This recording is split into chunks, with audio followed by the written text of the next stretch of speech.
What's up mga kamunay? Sorry na kita sa part 2 sa ato yung charity ride for a cause sang Panay Aklan Riders Club.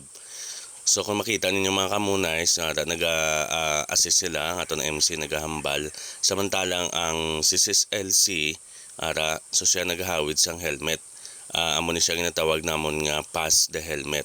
So konforme karon sang masulod sang helmet nga na, so amo na igahatag namon sa additional nga benepisyaryo nga pagkatagaan sang pass the helmet mga kamonays. Smile siya kanami sang ibo helmet no. Kasi bala na ay kay Ma'am Gali, baway ka mo naglaong-laong. Storya gamay. So may special guest mo kita no na naga-speaker subong. So gapamati mo kita sa iya nga mga words of wisdom. Si Baiso, shout. Okay, so dali na kaya maliboto naton ops si SLC no sa guardians anay ginhatag ang pass the helmet. So damo pag gini siya nga ginlibot karon mga kamunays kag nakaliko manggid sila sang medyo dako-dako man nga kantidad sa pass the helmet. So arang iba nga mga riders kakaabot na nila mga kamunays. So actually ang iban diri mga kamunays wala pa.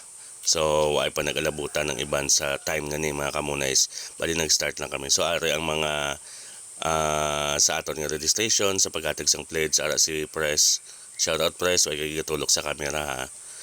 Okay. So ara mga kamunay amo na siya.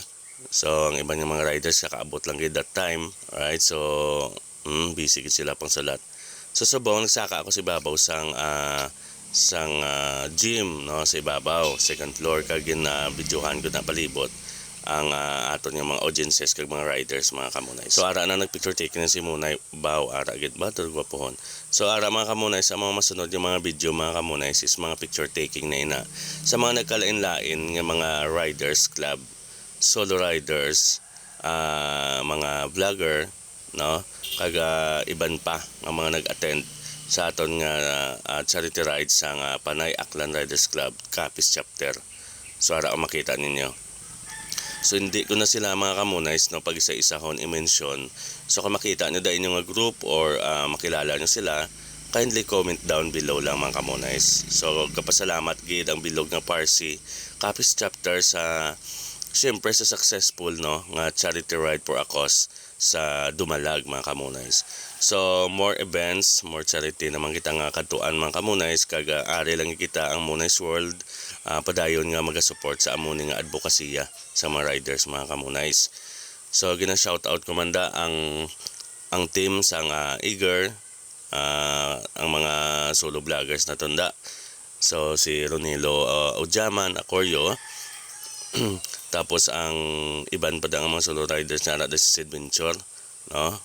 Si Josh, no?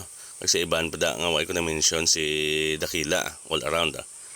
Kasi Marinong Baghak, iban nga manakita na tunda.